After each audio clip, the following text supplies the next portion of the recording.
So I've had a few people ask me to do a leading demonstration, and I've been kind of hesitant to do that, but I've been working on this fender here for the 53 Chevy truck, and I thought this might be a good thing to demonstrate. So I've got a fair amount of damage here all along this edge. What's happened here is this has all been beaten on quite severely, and then it was cracked here, which we welded, and it had also been previously beaten on here by someone. The problem is somebody took a grinder and ground quite a bit of material off, so it has been compromised. And because this is an edge here, it's already under stress, obviously, because it's cracked again. I mean, you could keep hammering on this forever, but I mean, the metal's already thin, it's already been hammered and beaten on so much that it's really, you know, at some point your options are either to remake this whole section, and we did do a little patch here already because it was so bad that we had to patch it, but I don't want to start remaking this entire fender. So I figured we'd get out the lead and do some leading here. I don't really like having a bunch of plastic body filler on edges. It's just not good practice. So in this video, I'll show you some lead work on here. I'll show you the way that I do it, and then we'll discuss the pros and cons of using lead at the end, I guess. Hopefully you find this useful. Let's have a look at some of the tools and materials that you need for this. Start out here. I'm going to be using map gas with this type of tip on it. You can use propane or oxyacetylene. If you use oxyacetylene, you need to get like I think it's called a diffuser, where it makes this kind of, you know, soft, broad flame. You don't want a real concentrated flame when you're doing this. But I've always found the map gas works best. That's just my personal opinion. So when I first decided to get into lead work, I bought a kit from Eastwood. I believe they're still available, and it basically comes with everything you need to get into lead, and it's probably cheaper to buy that just to get the things you do need, but it does come with a lot of stuff that you don't need or that you can buy elsewhere for a lot cheaper. The main thing is the tinning butter, which is I've tried different brands of this stuff, and I find the Eastwood stuff is still the best, and I'm not paid by them to say that, and I don't like a lot of their products or what they do, but I do like their tinning butter. So I recommend this stuff for doing any kind of lead work.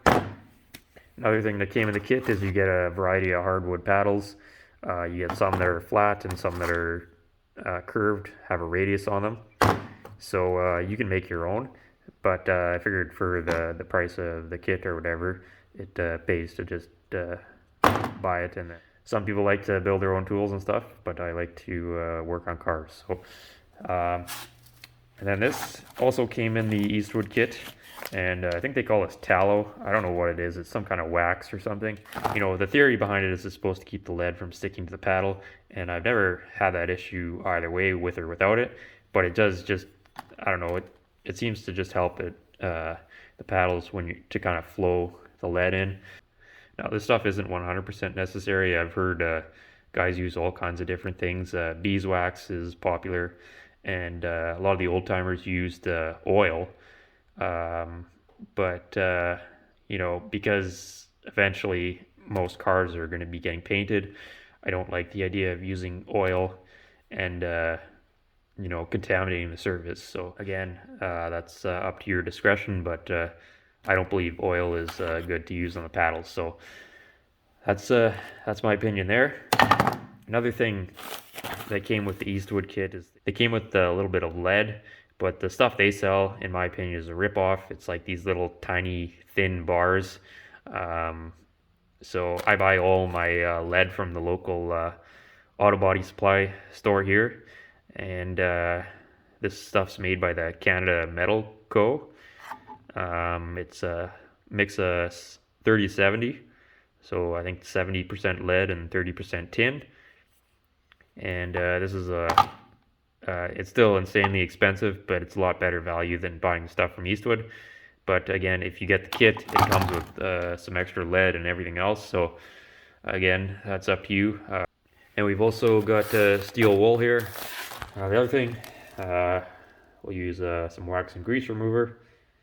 Again, the key with lead work is cleanliness over anything. So you'll see in the video as we get going how important it is to keep things clean. And final ingredient here is baking soda. You'll see in the video once we get going. This is something I see a lot of people overlook. So the first thing you want to do before you get too carried away is to clean this whole surface. So all of this is going to need to be clean, shiny metal. We can't have any discoloration like this. You know, all of this needs to be cleaned up. All of this blue around here, around the weld, even this sandblasted surface, it's not clean. So we'll get our wire wheel and our strip disc, and we'll go over this and we'll sand it and we'll clean it, and we'll get this metal all perfectly clean, and then we'll go from there. Okay, so I got this all cleaned up here. I used one of these things, and then a wire wheel and a drill and a sander, and basically a whole bunch of different stuff, and just got the metal as clean as I possibly could. And then I took some wax and grease remover, and I cleaned the whole area with wax and grease remover. So now our next step is to tin the metal. So we'll get out our tin here and our map gas, and we'll start getting the surface prepped. So I want to show the tinning process in a little more detail here because it's pretty hard to see what I was doing on the fender.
Is I preheated the metal to take any of the impurities out of it, and then I took some tinning paste and I applied it, and then I heated it up, and then as you're heating it, you'll see it start to kind of turn color on you. As it starts to turn color, then you wipe it across, and what you're ideally going for is a nice bright silver finish.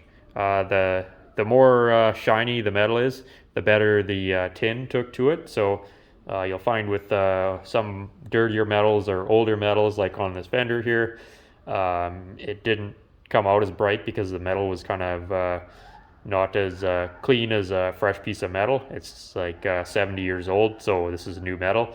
So obviously it was easier to tin. Anyways, this is kind of what you're looking for there. And once it cools off, then you would take your water mixed with your baking soda, and you'd scrub that in really good to neutralize the tin. This stuff is acidic, so this is kind of where I see a lot of people don't do this step, and I think it's extremely important to neutralize this acid before and after you apply the lead. The cleaner you get it, the better. You don't want any acid trapped underneath the lead, because obviously then your repair will fail very quickly. I also want to mention that you should tin a much larger area than you're planning to actually lead. Once you start applying the lead, you can't go back and re-tin, so always keep that in mind.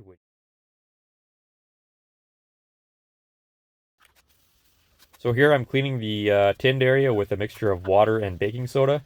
And I'm using extra fine steel wool to help scrub it in and take out any impurities.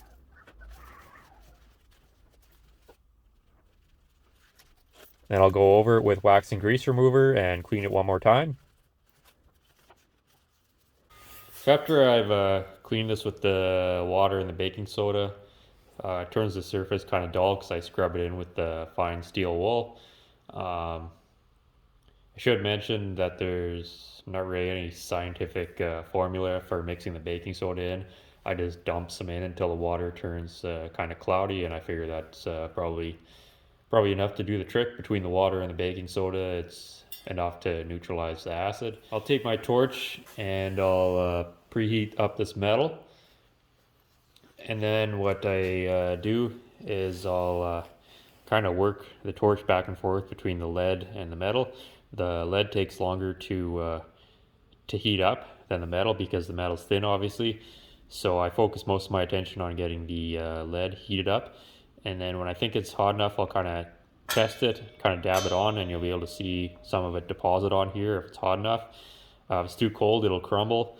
So it's kind of a fine balance, and it's something you really have to just practice. It took me quite a while when I was teaching myself how to do this to find the right balance. And what I do is I found the best method is I just deposit on a pretty large clump, and I just go along wherever I'm going to be leading, and I just kind of heat up part of the lead here, and then stick it on, twist it, and it leaves a big clump. And then just go along all where I'm going to let it and twist it and leave a clump as much as I think I'm going to need.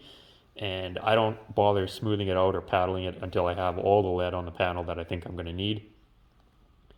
Now you can still go back in and add more lead as you're paddling, but I try to get the majority of it on before then, because I found if you try to add some, smooth it out, add some, smooth it out, add some, smooth it out, what happens is you end up running into issues where the lead just ends up on the floor. And I found this method, I end up with almost zero lead on the floor when I'm done. This stuff is so expensive that you really can't waste it like you would plastic filler or other materials. So I just find, as you'll see in the video, I just leave a whole bunch of big blobs, and then I go back and reheat it. I usually start at the bottom because heat rises. I start at the bottom and work my way towards the top and just gradually paddle it all out. And if I find an area that needs more lead still, I'll go back and add it. But it's just way easier to do it this way. So this is just something I figured out, which took a lot of trial and error. I only use lead a couple times a year usually. But I find with this method, it's like riding a bike.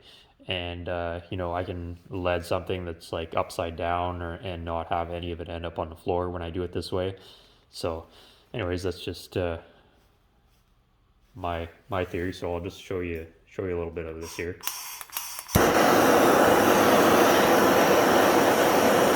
I just preheat the metal and it'll start to kind of turn silver again.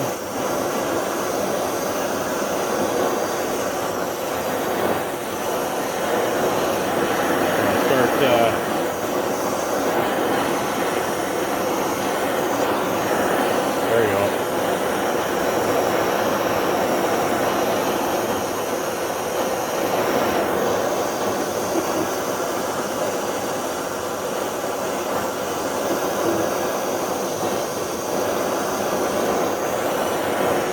When you see it turn that bright silver, that's how you know it's ready for the lead. So we'll start heating up the lead now.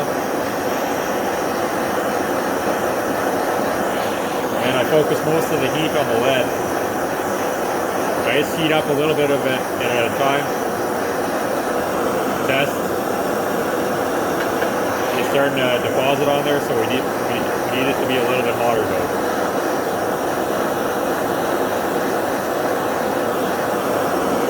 There you go. So I'll just leave a whole bunch of clumps like that on there. And then I'll come back and I'll paddle it all out smooth.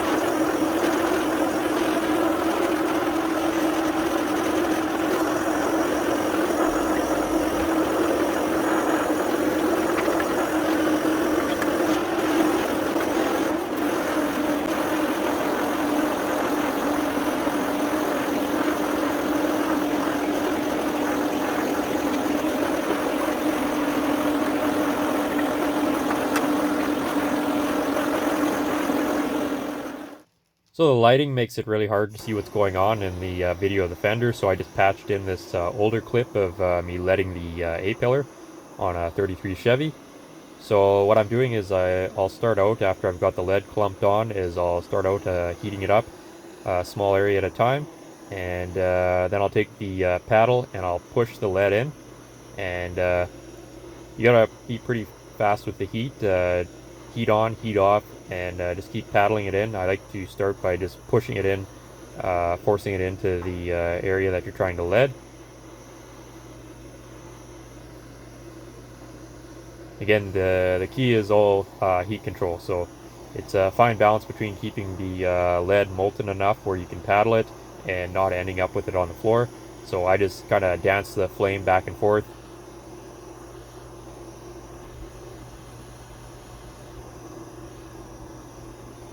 If you get it too hot, the lead will just pool up and disappear or end up all on the floor, which we want to avoid.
Okay, we got the lead on there now. You want to put on more than you need. The one thing with lead is it technically you can go back and add in more, but it's really difficult after you start smoothing it out, because then the lead just wants to start to pool, and then you end up with a low spot again. And anyways, it's not a lot of fun. So I try to put on more than I need. Now the next part is the worst part, because now we got to take our Vixen file here, and we have to file all of this lead down.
this file down now.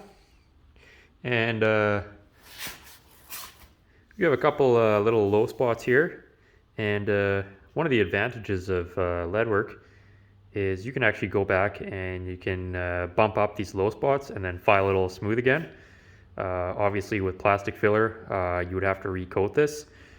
But because lead is metal, you can just get in behind, hammer it up, file it smooth, and carry on.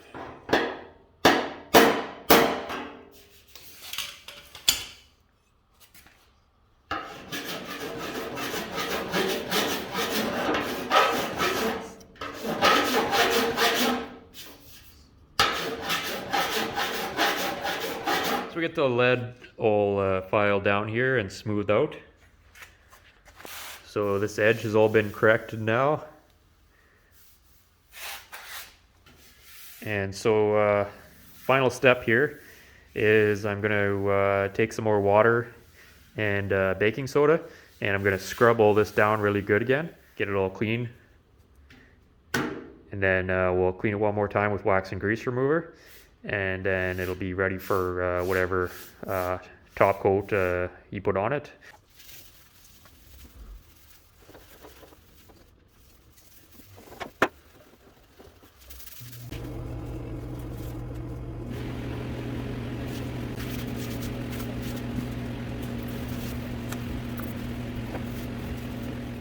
And there's the completed repair.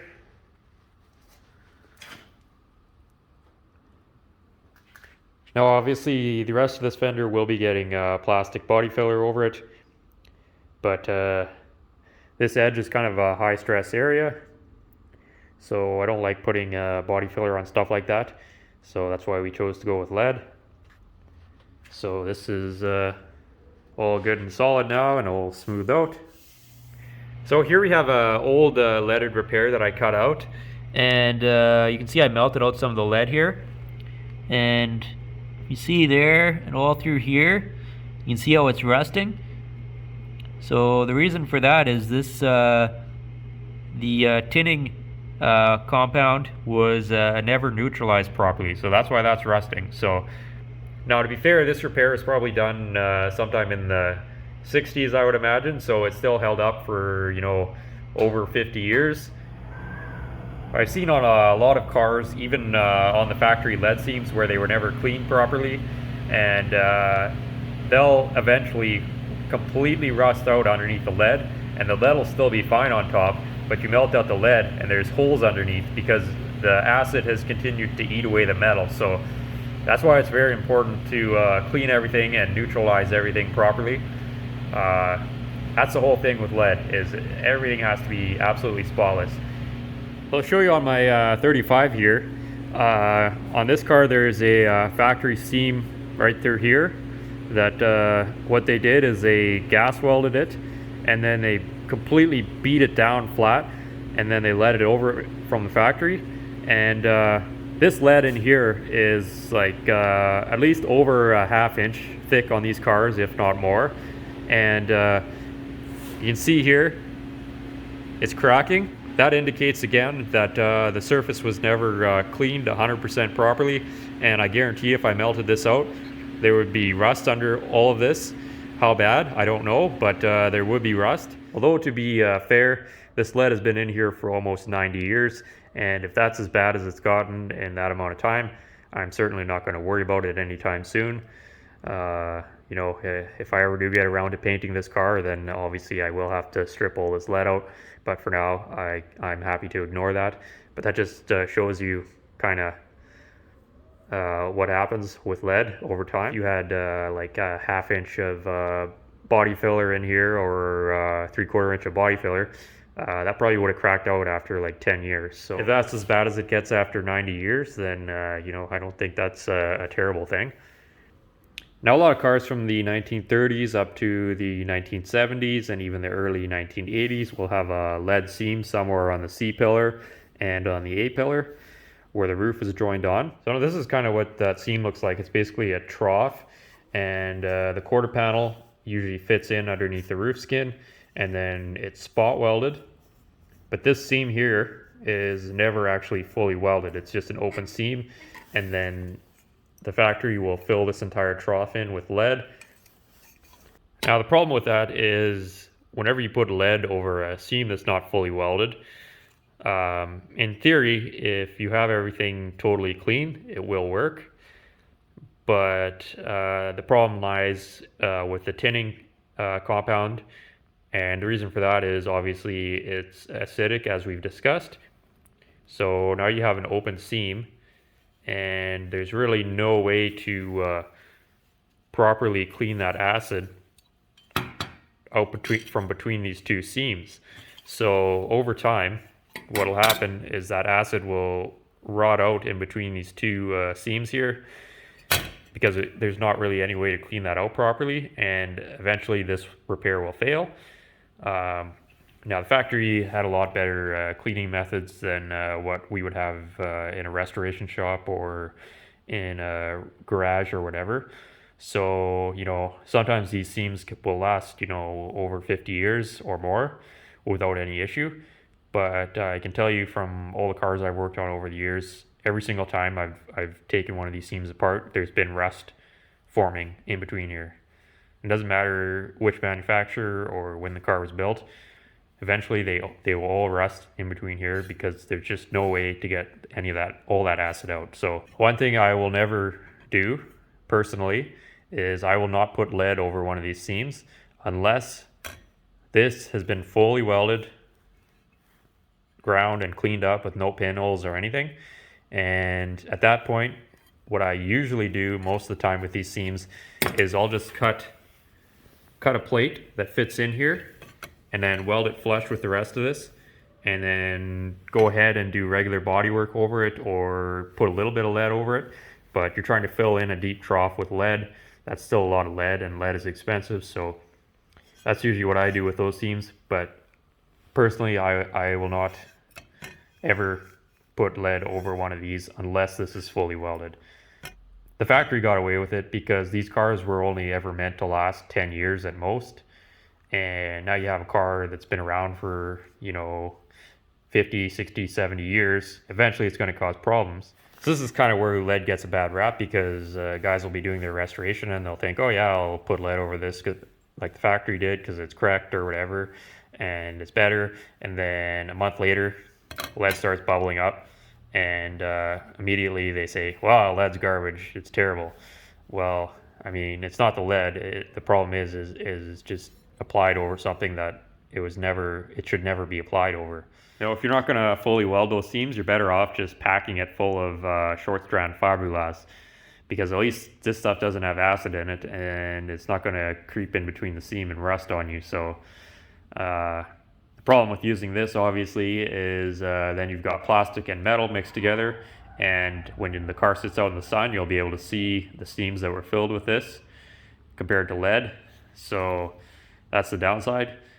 But you know, to me, it's not worth the risk of spending hundreds of hours doing body work and prep work and paint work just to have a lead seam fail on you because you didn't want to fully weld it or you were trying to take a shortcut. You can't take shortcuts with lead.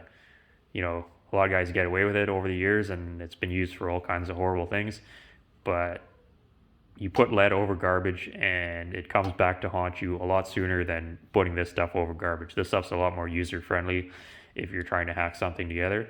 So contrary to popular belief, you can't put lead over rustles, you can't put lead over pinholes, you can't put lead over unwelded seams. So what are the pros and cons of using lead? Well, the main advantage is it is permanent. That means it's not going to chip, crack, fall out. You can dent it, you can hit it with a hammer. It's permanently bonded to that metal because it is a chemical bond, whereas plastic filler relies on a mechanical bond. Now, a mechanical bond means that you have to go and put scratches into the metal because the filler bites into those scratches. So it's not as strong of a bond as lead is. That being said, today's modern fillers are quite good, and they hold on to metal a lot better than the old fillers that kind of gave plastic filler a bad reputation back in the day. Now, disadvantages of using lead It fails quickly if used improperly. You put it over garbage and you will get garbage very quickly. You can put plastic filler over all kinds of horrible things, and it holds up quite well. Whereas lead, you put lead over garbage and it can come back to haunt you in as little as a month. So it's also time consuming, it's messy, and it's expensive. Just this one bar here is 20 bucks Canadian before tax, so you see how that could add up very quickly. So not pretty easy to see why lead has become obsolete. You also can't use it on like low crown panels or thin panels because it'll warp because of the amount of heat required to put it on. So despite all of that, I do still enjoy using it from time to time. I find it's a lot more fun than sanding plastic filler, and I think it still does have its place to some extent. But that's kind of my take on lead. Your opinion may vary, but hopefully you found that kind of useful. I also want to give a huge shout out to the patrons of this show. They made this episode possible, so make sure you thank them for that. I apologize if I pronounced any of these wrong. Mason Hayden, Paul McNair, John Christensen, Dave Tallred, Peter Hampton, and Billy Barger. So thank you to all of those generous people. So if you enjoyed this video, please be sure to dislike, unshare, and unsubscribe from the channel. It really helps me out. And because YouTube's been giving me zero incentive to continue making videos lately, if you'd like to continue seeing videos, please consider supporting us on Patreon. I'll have a link in the description. For those of you who have stepped up to help out the channel, I do appreciate you very much. Thank you. And thanks again for watching, and I'll see you on the next one, whenever that is.